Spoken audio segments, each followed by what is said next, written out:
una vez en el continente y devuelto a la sociedad, yo no me voy a olvidar nunca de las palabras de un oficial en donde decía que lo que habíamos vivido no era lo máximo en la vida. Y uno con aquella temprana edad decía, la pucha, si esta vivencia, una guerra, no es lo máximo que uno vive en la vida, ¿qué será? Y él decía que si la guerra hubiese tenido el mejor de los finales, los laureles hubieran sido del ejército, y si tuvo el final que tuvo, los responsables también era el ejército, no éramos nosotros, individuos, no era Silvio Díaz el responsable de la victoria ni de la derrota, era el ejército argentino. De lo que sí nos debíamos vanagloriar, de lo que sí nos debíamos llevar los laureles era de los logros y de las derrotas que tuviéramos en la vida cotidiana, donde éramos responsables directos, porque uno a medida que transita la vida va tomando decisiones y a veces son para lograr el objetivo y a veces no, y el responsable directo es uno. Y en mi caso, cuando volví de Malvinas, uno contrajo matrimonio, tuvimos nuestro primer hijo y una noche cualquiera, sin mediar enfermedad, sin justificativo, por la decisión de un ser supremo, supongo yo, nos dejó de acompañar. Entonces ahí tomé dimensión de lo que estaba viviendo. Era mucho, pero mucho peor que lo que uno había vivido en Malvinas. Pero no por eso resta importancia, no por eso debe dejar de ser un legado la experiencia vivida en Malvinas. O será porque es una actitud que uno asume ante la vida y tratar de que por más adversa que sea la situación en la que uno está, uno lo debe tomar como un aprendizaje, tratar de aprender de cada situación en que las circunstancias de la vida nos pongan, y tengamos la capacidad, la entereza para cuando tenemos una adversidad, tener la fuerza para pelearla, llámese enfermedad, llámese la pérdida de un ser querido, y cuando tengamos épocas de bonanza en la que tengamos la capacidad de disfrutarlo, de reírnos, de compartir. Creo que la vida pasa por ahí.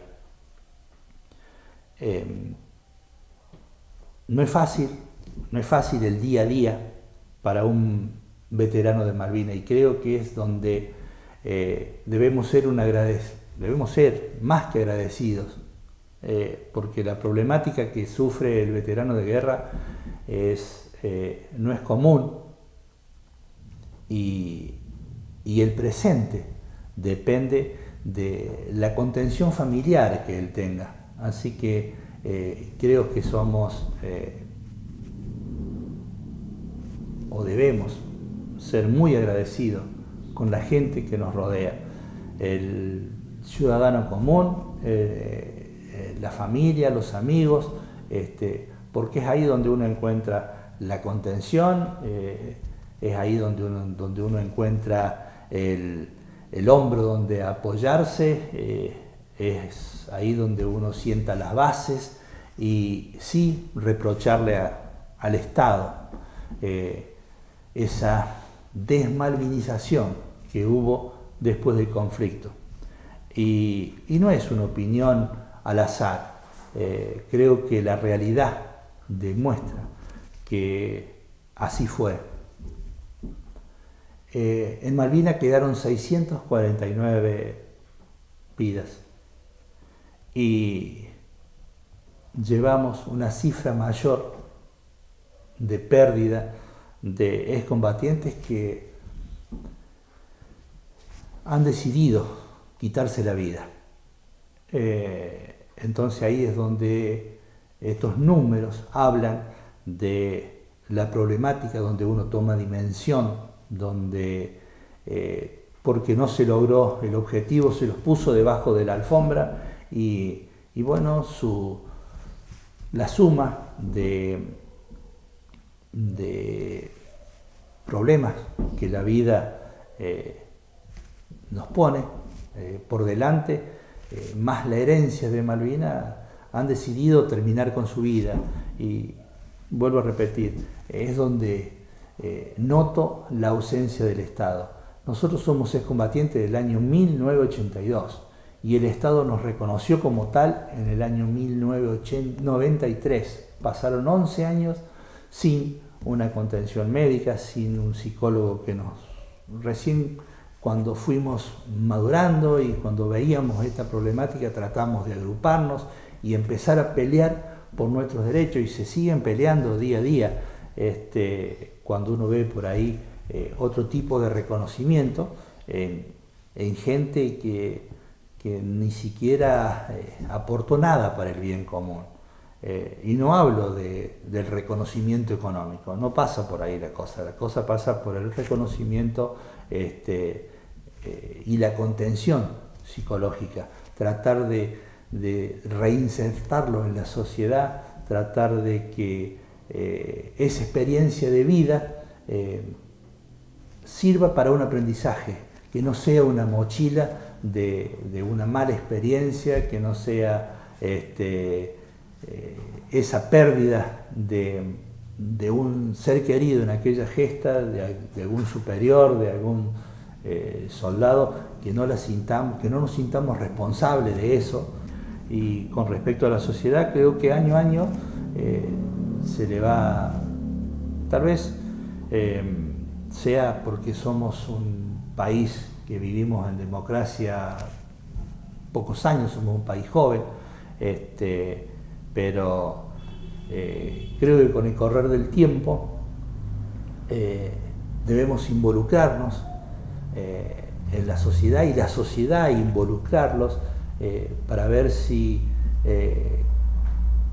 contando sus experiencias, su vivencia, nos contagian o contagiamos del amor por lo nuestro y a su vez sea para nosotros un acto de sanación, o sea, poder transmitir, contar, liberarnos de esa gesta. Yo me considero un privilegiado haber participado, y hay otros que tal vez no lo sientan así. Entonces, un poquito el motivo de estas reuniones que tenemos entre excombatientes y por ahí nos juntamos, asado de por medio, tratar de acompañarnos uno con el otro porque hemos sido partícipes de una historia poco común, y haberla vivido a tan temprana edad, sin ningún tipo de preparación previa. Hablo de la preparación ya sea de instrucción militar como la preparación psicológica para eso, nos llevó a que hoy tengamos que lamentar una pérdida mayor de vidas en el continente que en la gesta. A nivel local se empezaron años más tarde buscando primero un lugar donde podríamos representar a la gesta de Malvinas. Una vez que se encontró el lugar, en la intendencia de Omar Tabela, empezó las gestiones en Buenos Aires, allá por el año 2003, 2004, las tratativas por ver si lográbamos conseguir un avión. Era la idea que había surgido del Ejecutivo. No se logró el cometido, pero sí por intermedio del Ministerio de Planificación se logró un cañón, un ancla y también la hélice de un avión. Después se fue diagramando con esos materiales, darle forma. Hoy está casi en su etapa terminal la obra, que incluye una referencia a la gesta de Malvinas y una plaza que va a llevar el nombre Malvinas Argentinas, y el cañón, es un cañón antiaéreo, va a ser el centro de una fuente, con la iluminación que va a evocar la gesta, y va a ser también, como toda plaza, un punto de encuentro. Hoy la plaza está emplazada, valga la redundancia, al lado de un jardín maternal, y bueno, va a ser como toda plaza, un lugar de encuentro. Y sin ningún lugar a dudas que nos va a refrescar la memoria de aquellos hombres y de aquellas gestas que entregaron lo más valioso, entregaron su vida a la patria. Llevó muchos años porque fue adquiriendo distintas envergaduras la plaza, y bueno, hoy está llegando a su fin aquel anhelo de tener un lugar evocando la gesta y que estuviese también a la altura de las circunstancias. Fue mucho el trabajo para conseguir los aportes, y bueno, creo que hoy podemos decir que va a llegar a buen término y va a estar concluida la obra.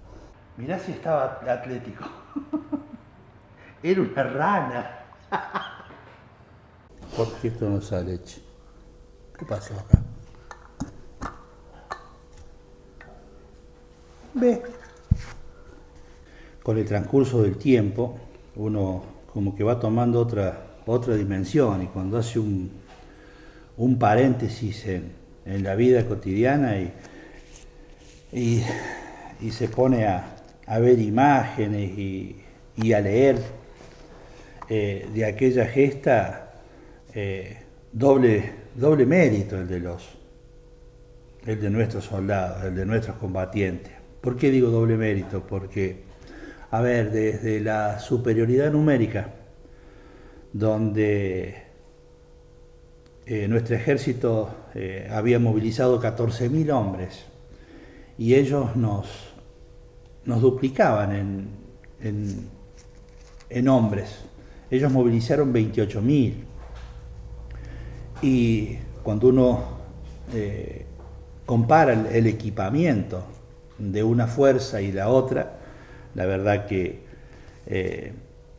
no hay nada por comparar, no hay nada similar. Nosotros en las guardias teníamos una sola mira, a la que llamábamos un largavista infrarrojo, y ellos la tenían en cada arma, o sea, cada FAL tenía su mira infrarroja, y a su vez nuestra mira infrarroja había que sostenerla con las dos manos, o sea, uno quedaba expuesto porque no había cómo defenderse, porque las dos manos iban para tener la mira infrarroja, o sea, muy muy dispar, muy...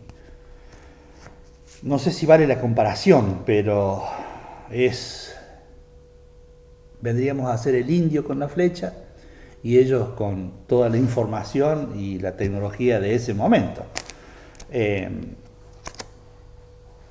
Sin entrar demasiado en detalle, desde el 2 de abril, en mi caso que llegamos a la isla, hasta el 1 de mayo, que fue el primer bombardeo aéreo, donde se bombardeó Puerto Argentino con el primer Sea Harrier,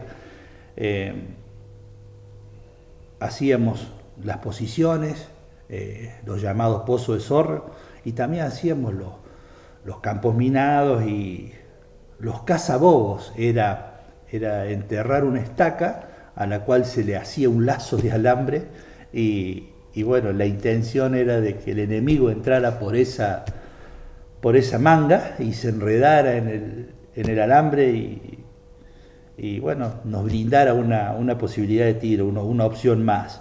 Y después cuando uno ve sus trajes calefaccionados, donde que fue, creo yo, lo que más daño causó en la tropa.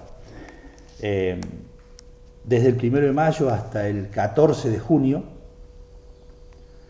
permanecimos en nuestra posición de combate, o sea, con todas las vivencias, con toda la incertidumbre, con todos los bombardeos, con lo que es una guerra. Con 14, 10, 15 grados bajo cero, a veces mojados porque ocurría un accidente en la patrulla, porque la inclemencia del tiempo así lo hacía, y sin ningún tipo de opción a cambiarse la ropa, a tal punto de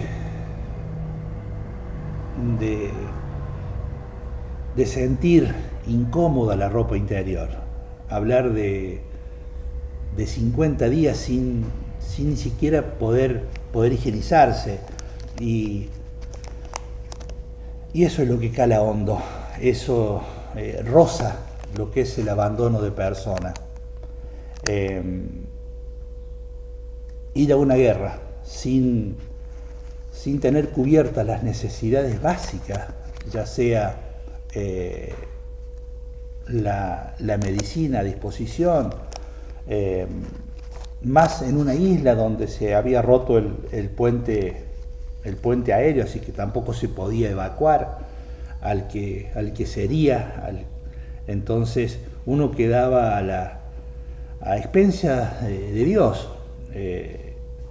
Y vuelvo a repetir, esa superioridad, más allá de la superioridad numérica, la superioridad táctica, ellos es toda gente entrenada, pero hago hincapié en el daño psicológico que causa. Por eso se habla tanto de lo que son los estrés postraumáticos. Por eso hoy tenemos más bajas en La Paz, en el continente, por gente que se ha quitado la vida que los que quedaron en Malvinas. En Malvinas, custodiando nuestra soberanía, quedaron 649 hombres, y hoy ya rozan, es feo dar cifras, es feo dar números, pero hoy ya rozan los 700, que optaron por quitarse la vida porque no aprendieron o no pudieron a vivir con esa experiencia, con esa pesada herencia. Y cuando decía el distinto armamento, lo nuestro eran cargadores de chapa, donde había que volverlos a cargar, valga la redundancia, y lo de ellos eran todos cargadores descartables. Lo de ellos es un trabajo. Tenían el barco en inmediaciones de la isla y bueno, los traían a la posición de combate y los evacuaban, iban a su hogar, que es el barco, y allí se alimentaban como correspondía, se higienizaban, se distendían y volvían al otro día. Lo nuestro fue constante, fue estar ahí, como dice el dicho, al pie del cañón. Entonces eso es lo que ha hecho tanto daño, desde la alimentación, donde una vez que empezó el conflicto, el único tipo de alimentación a la que teníamos acceso era cuando se podía. Por las posiciones pasaba un cilindro donde nos daban oveja hervida, que era lo que era de lo que se disponía. Nada la oveja hervida, o sea, con esa temperatura,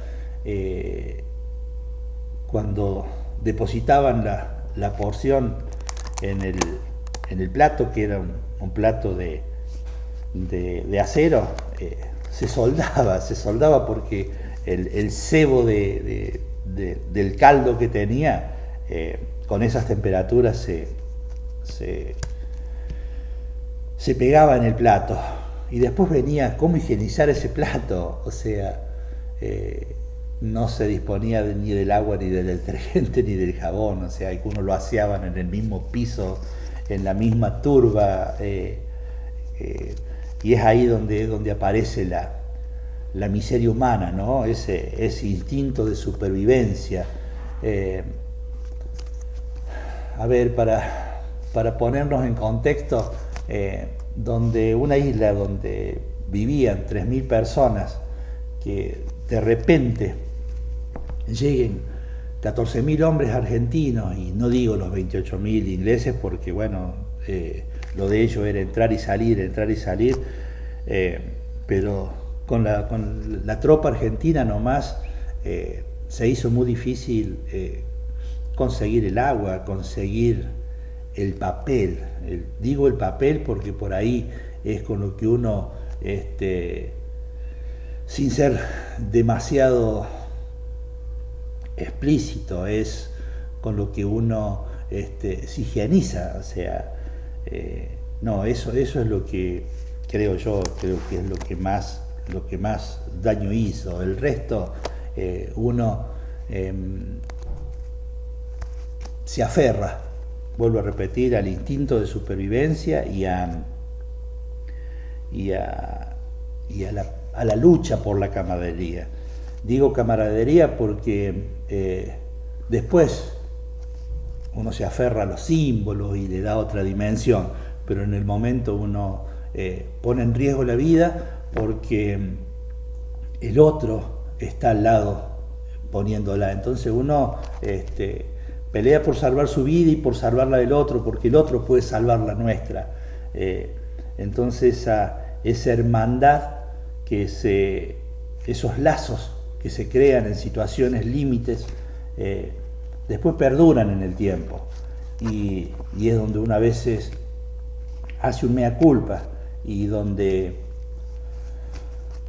pierde a un camarada aquí en la vida cotidiana. Por ahí decimos perdón porque como sociedad no lo supimos contener, como par, tal vez no lo supimos escuchar, y bueno, esto es el día a día, y por eso reivindico a la familia, que es la que te contiene, que es la que te hace un mimo cuando lo necesitas, es la que te escucha, es la que te ayuda a sobrellevar aquella experiencia. Con respecto a la experiencia, sin tratar de... O sea, la intención no es contar la vivencia personal, sino tratar de, haciendo uso de la memoria, reivindicar a nuestros héroes, a los que quedaron en Malvinas. Y cada uno debe tener su propia historia, debe tener sus propias vivencias, pero la intención es es malvinizar. Y como para darle un cierre a nuestra estadía en Malvinas, contarles de que cuando llegó el 14 de junio, que se hizo el alto al fuego, que se firmó ese pacto, al cual lo único que se le pidió que se sacara la palabra incondicional, se sintió un dolor muy grande, aunque uno ya lo venía percibiendo. Si bien hasta los últimos días la guerra la íbamos ganando, ya se percibía que ya no nos podíamos ni comunicar, porque las fragatas percibían la onda y a los pocos minutos ya llegaba el bombardeo. Entonces uno empezó a tomar noción de dónde estábamos parados. Así que aquel 14 de junio, de madrugada, se impartió la orden de que había que entregar las armas. Algunas las depositábamos en los pozos de Zorro y con una barra de trotil se las destruía, como para no dejar lo que para ellos después era un trofeo de guerra. Nosotros permanecimos un tiempito más porque hubo que levantar unos campos minados y nació otra incertidumbre. ¿Dónde nos llevan? ¿A un país neutral? Cuando nos toman prisioneros nos llevan a una fragata inglesa, el Norland, y bueno, después de requisarnos, estaba Cruz Roja Internacional a bordo, se nos otorgó el número de prisioneros, nos despojaron de todo tipo de pertenencias y nos alojaban en lo que eran sus camarotes, donde había lugar para dos personas, ponían 4 o 5, y nos depositaban en la puerta del camarote. Creemos nosotros cada 12 horas, no sabíamos si era de día, si era de noche, si el barco navegaba, si no navegaba, imposible comunicarnos, para preguntar dónde nos llevaban, si bien no nos iban a dar respuesta tampoco, pero como para ir evacuando dudas. Pero después de todo lo vivido, la verdad que eso era lo que menos importaba. Y a decir verdad, estábamos mucho mejor que en la posición. Estábamos adentro, estábamos secos, estábamos, no digo abrigados, pero ya no estábamos en la intemperie. Nos depositaban un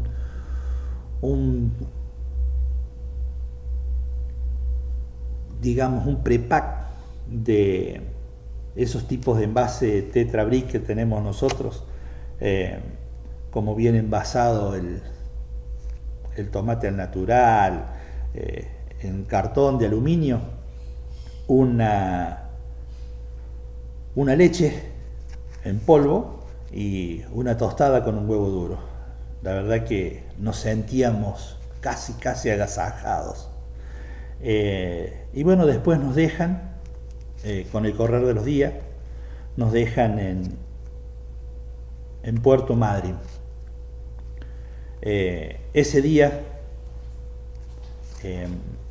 Puerto Madryn es el día de hoy, que lo llaman y está titulado el día que Puerto Madryn se queda sin pan, porque el pueblo se volcó a tratar de alimentarnos, ¿no? Nos cargaron ya en los camiones del ejército, nos llevaron al aeropuerto de de Puerto Madryn, y en esa época con aviones, a mí me tocó pues, por una aerolínea, en aquella época era Austral, nos llevaron a Comodoro Rivadavia. De Comodoro Rivadavia nos llevan a la guarnición militar que está en Comodoro, y allí, digo yo, nos tuvieron a pesebre. Ahí tomamos dimensión del aporte que había hecho el pueblo argentino. Estaban en los galpones, en los salones del cuartel, estaban en las mesas los chocolates, las bufandas, las cartas que escribían los chicos en las escuelas. Así que las duchas abiertas las 24 horas con agua caliente, y a disposición la comida, a disposición los chocolates, cosas que en vez de hacernos bien, por ahí nos hicieron mal, porque terminamos todos intoxicados, con vómitos, con diarrea, porque era tanta la ansiedad. Y allí nos tuvieron un par de días, hasta que mejoró un poco el aspecto de la tropa, y de ahí nos llevan a nuestra guarnición militar Sarmiento, donde el ejército nos presentó al teniente general. En aquella época se presentaron a tropa porque había sido la compañía que no había sufrido bajas, y bueno, porque así lo dispuso el cuerpo mayor del ejército. Se le presentó la tropa a Nicolaides, y una vez presentada la tropa nos enviaron a cada uno a sus hogares. En aquella época no existía ni la comunicación ni los medios de transporte que existen hoy. Estamos hablando de 37 años atrás. En mi caso, vía tren de Comodoro, cumpliendo varias etapas, llegué a la localidad de Villa María, y de ahí hasta aquí, hasta Alto Alegre. En esa época no había ni los remises, y tampoco uno disponía de los medios económicos. En total anonimato, como fue aquel regreso, como dice el dicho popular, sin pena ni gloria. Así que llegué hasta aquí, hasta Alto Alegre, y me fui hasta el campo. Vuelvo a repetir, en total anonimato, un poco caminando y otro poco en la colonia. El 25 de mayo en esa época estaba el carnicero, don Miotti, y cuando me vio pasar, salió al encuentro, me cargó en su rastrojero, y me llevó hasta la casa, en aquella época, de mi novia. La verdad que duele mucho esa desmalvinización, ese recibimiento sin pena ni gloria. Después apareció la contención familiar. El intendente del pueblo en aquella época, don Juan José Zanini, realizó una misa. Aquí en el pueblo hay otro excombatiente, Julio Mendoza, que si bien estábamos en la misma guarnición militar, él pertenecía a otra compañía, y él fue destinado a Puerto Argentino. Tuvo una lesión, y así que él regresó antes al continente, hubo que evacuarlo. Así que mediante una cena de camaradería, de a poquito nos fuimos reinsertando en la sociedad. Por eso todo esto que uno relata es, vuelvo a repetir, es tratar de cubrir ese bache. Yo considero que nosotros somos excombatientes desde el 2 de abril, desde el 2 de abril del año 1982, y el Estado recién nos reconoce en el año 1993, así que estuvimos 11 años debajo de la alfombra, 11 años sin la contención médica, 11 años que a tan temprana edad nos marcó de por vida y sin ningún tipo de contención. Cada uno hizo lo que pudo. Entonces creo que esa es la mayor deuda que tiene el Estado como responsable directo y también la sociedad, porque es muy duro sobrellevar esa experiencia. Si bien los avatares de la vida cotidiana por ahí nos hacen olvidar de la experiencia vivida, también ocurren cosas lindas en la vida, como los nacimientos de hijos, como festejos de cumpleaños, metas alcanzadas, lograr los objetivos, pero en algún lugar de nuestra esencia, de nuestra historia, siempre está Malvina, es una herida abierta. El tiempo se irá a encargar de, como lo ha hecho, de ponerla en su lugar, pero uno con el correr de los años aprende a vivir con esa historia.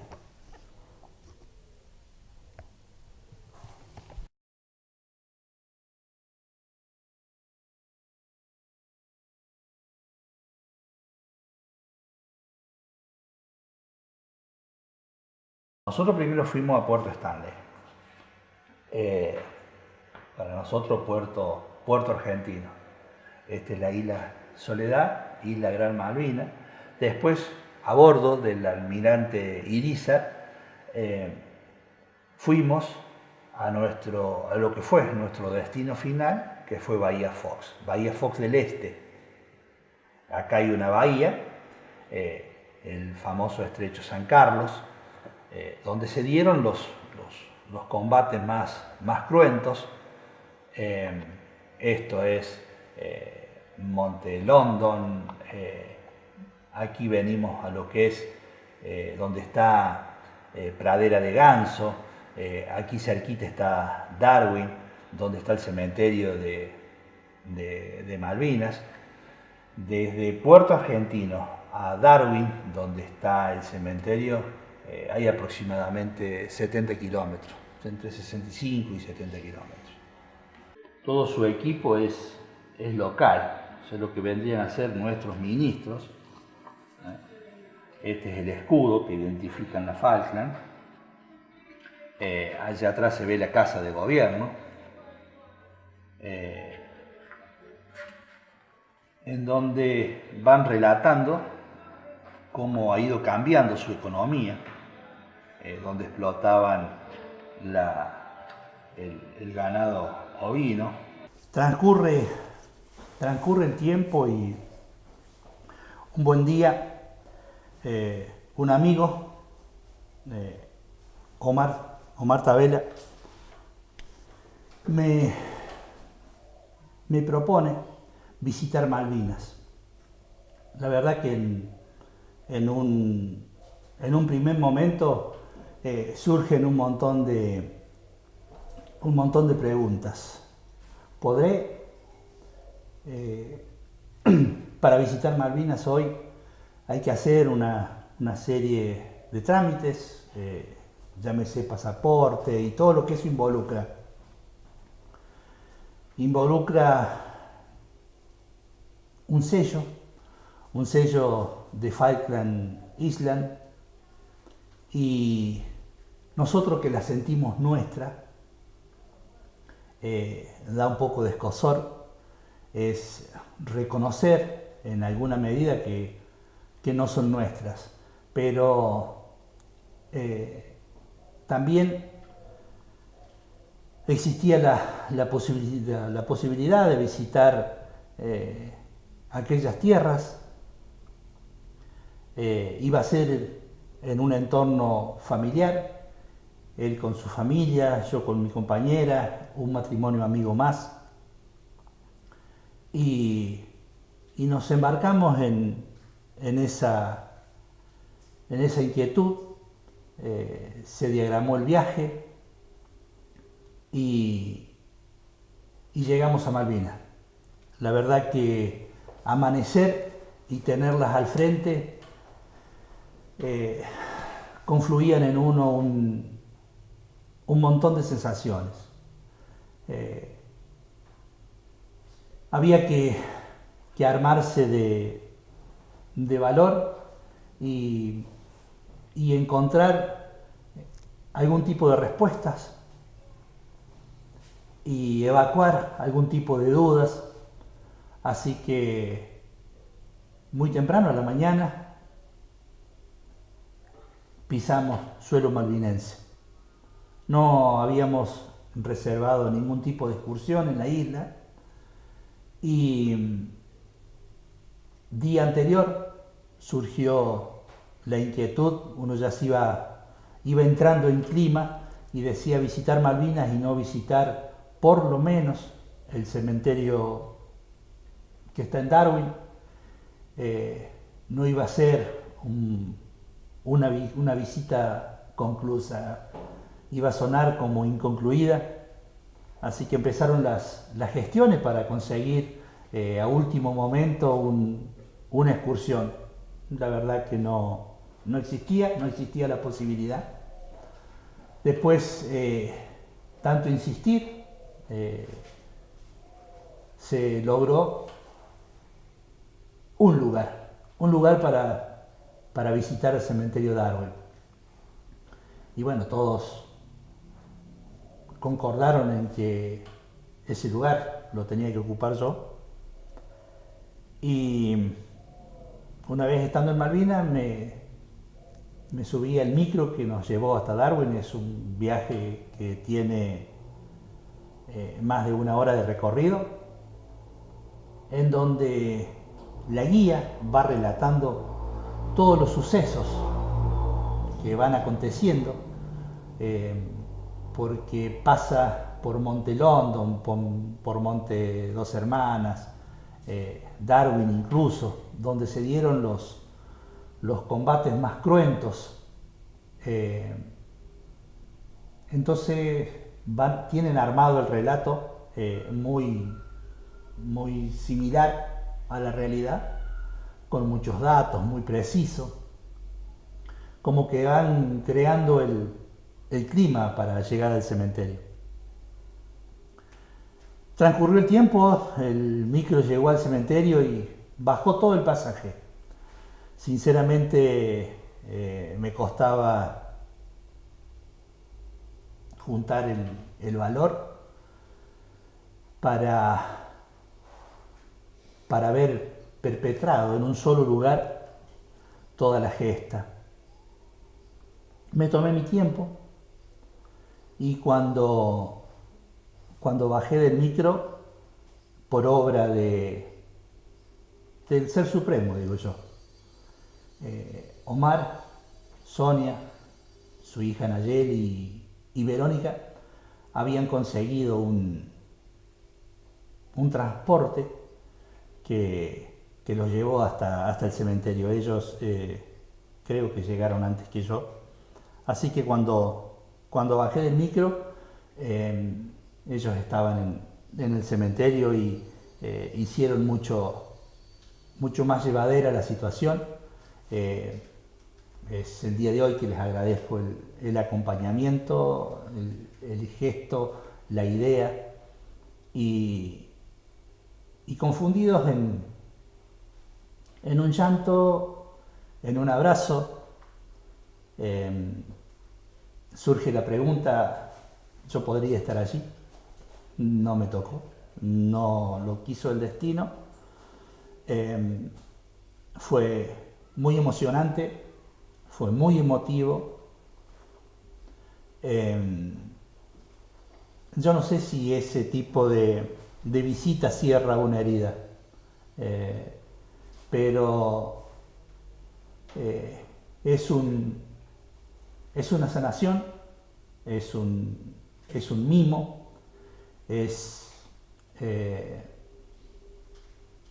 prometer a nuestros héroes que cada uno desde nuestro lugar tratar de malvinizar en los más jóvenes, en las escuelas donde se adquieren las primeras herramientas, eh, tratar de inculcarle que hay valores de los que uno no debe apartarse. Valores como son el respeto a nuestra enseña nacional, son valores a nuestro himno, porque hay gente que de verdad ha entregado su vida.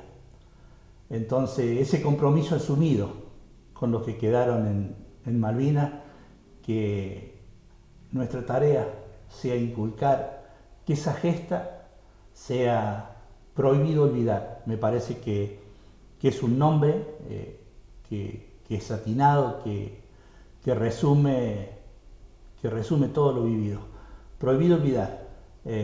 Nuestro eterno respeto y agradecimiento a ellos, a todo su entorno familiar, a esa madre que todavía espera al hijo, a esa familia que no le encuentra explicación, porque las guerras no conducen a nada, en las guerras nadie gana, en la guerra al contrario, todos pierden, y creo que perdimos muchas vidas jóvenes, y entiendo de que para que no sea en vano, nos deben dejar una enseñanza. Y creo que la enseñanza está en que debemos tratar de ser mejores día a día, a ver si eso contribuye a que despierte nuestro acervo nacional, nuestro sentimiento nacional.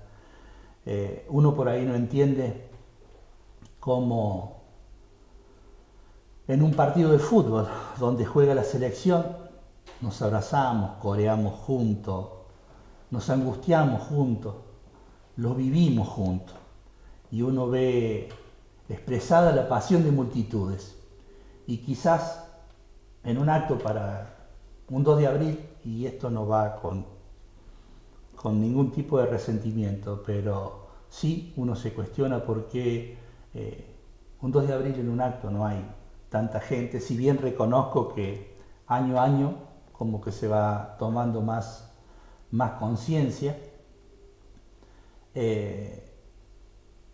Tal vez sea porque nosotros como excombatientes asumimos también la responsabilidad de tratar de malvinizar, de tratar de transmitir la experiencia para que no ocurra nunca más. Y en ese viaje también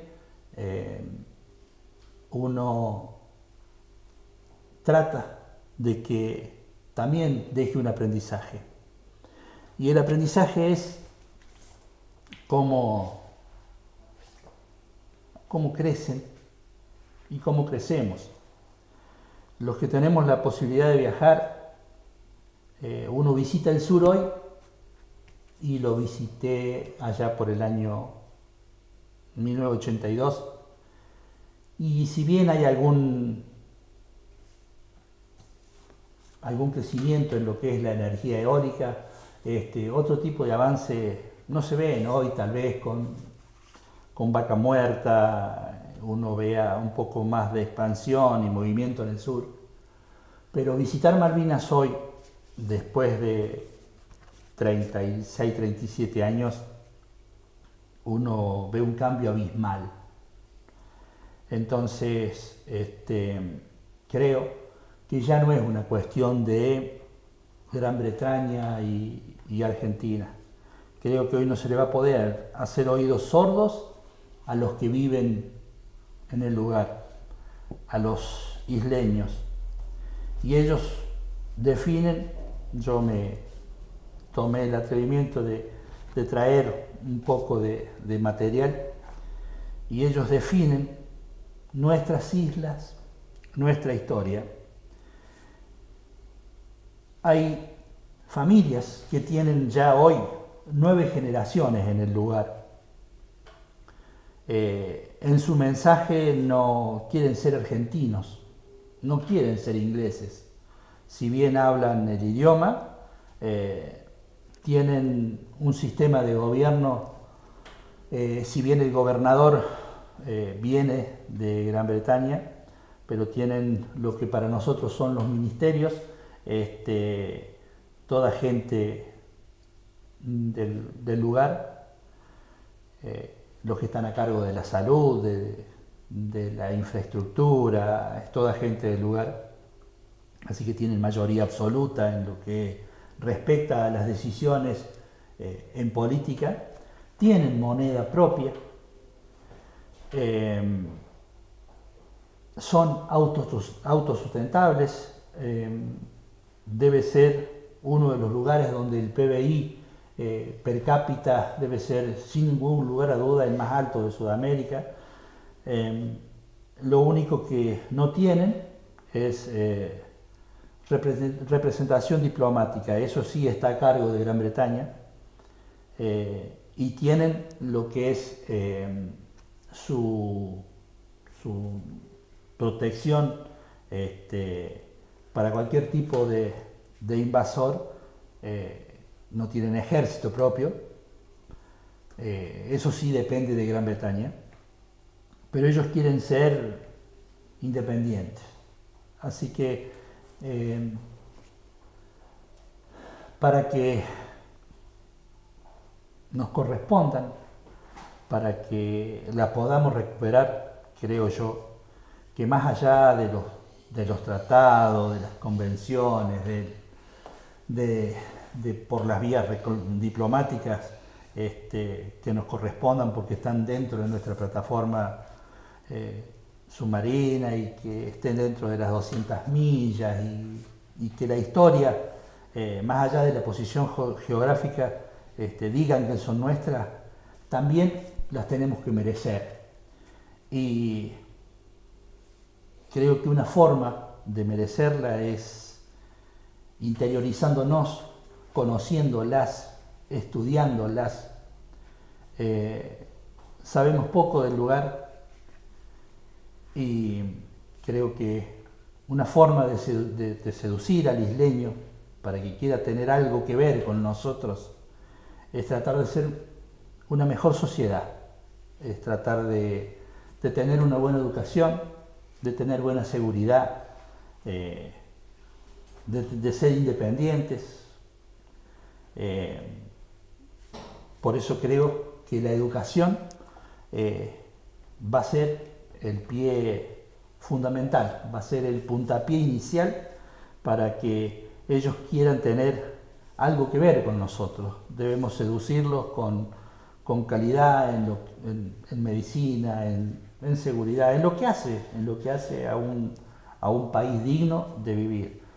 Ellos tienen un seguro de vejez, si así se lo puede llamar, porque no es fácil construir en Malvinas. Primero hay que demostrar sentido de pertenencia, o sea, no basta con que yo vaya a Malvinas y tenga el dinero para edificar algo, para comprar algo.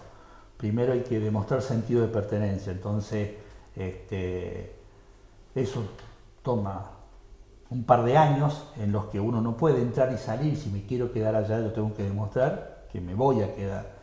Entonces es un periodo que ronda entre los 5 y 10 años hasta que se da la carta de ciudadanía y después recién se consigue la ciudadanía.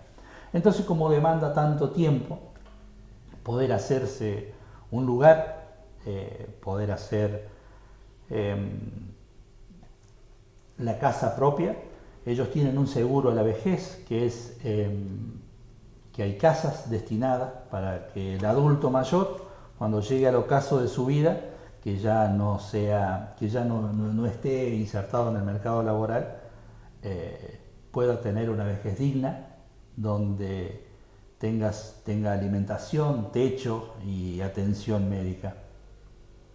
Con respecto a la educación, las primeras herramientas se dan ahí, y después lo que es el nivel terciario, también tienen un seguro que lo desempeñan en Gran Bretaña. La verdad que si prendemos la tele y uno ve cuánto paro, cuánta huelga,